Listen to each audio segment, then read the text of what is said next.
When social entrepreneur Zita Cobb returned to the remote island of her birth that hugs the northeast coast of Newfoundland, she realised that cultural resilience was key to holding onto and securing the island's identity and its future. Culture is how we know who we are, and I think art and artists have kind of a critical thinking and a way of knowing, let's say, from an original source. You know, we live in such an overwhelming amount of information that it's impossible to extract knowledge from it, and even more difficult to extract wisdom. And so I think that combination of contemporary art, critical thinking, and the traditional wisdom that's innate in a place and a people, it's a powerful combination. Zita Cobb saw in Fogo's dramatic, isolated beauty the potential to incubate creativity.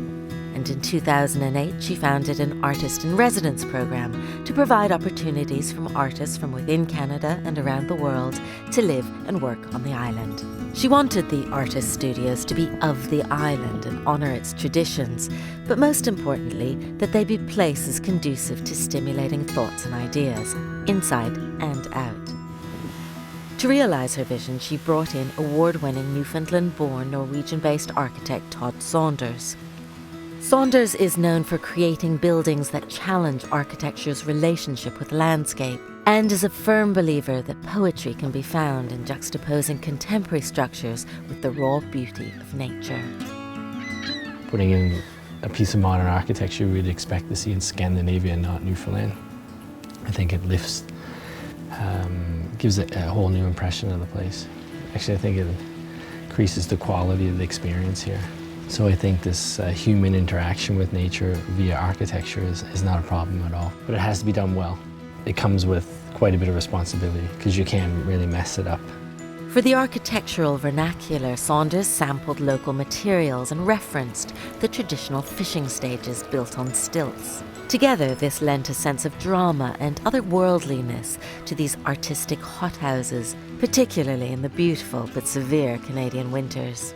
It was a mystical, in a way, and something that usually an architect has no control over, which freaks a lot of architects out because they love control.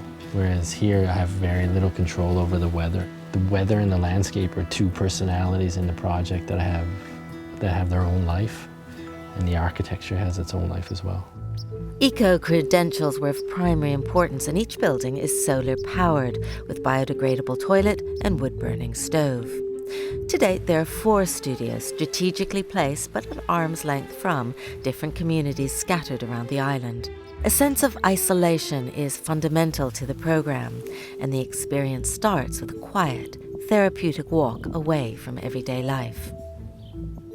They're forced to navigate the climate and the environment, and the way the studios were placed outside of the communities in relation to different landscapes.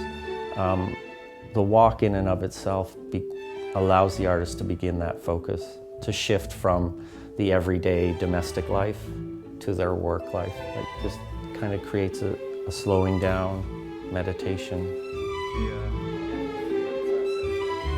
Right away, I knew that this was the space I wanted to work in. That long studio was the space where I could come in, where I could draw on the scale that I'm drawing here, but also where it's located. It's like right here on the water. I love walking up from the town and you see that, like the big black form of the building. And I mean, just visually for me, it had like a real connection with the way I work. What they're doing here is provoking ongoing creative thought, and not just for people who come from away and see them, but for the residents of these communities who feel a sense of ownership for these spaces and want to share them and be involved in them. Involving the community is at the heart of Zita Cobb's Shorefast Foundation ambitions, and Todd Saunders is also responsible for the architecture of the striking Fogo Island Inn, a 29-room home away from home, framed by the North Atlantic, that's owned and run by the locals. From the quilts to the furniture, Saunders worked with local craftspeople, turning boat makers into bed makers and teaching contemporary new design techniques along the way. Hoping to capture a sense of place while sidestepping stereotypes, these Fogo Island commissions have given Saunders the opportunity to discover the architectural DNA of his homeland. There is a Newfoundland architecture, and it's quite beautiful. And it's just the essential elements, nothing more, nothing less. It's very clean. It's almost the difference between a want and a need. Newfoundland architecture and Scandinavian architecture and Japanese architecture, it's boiled down.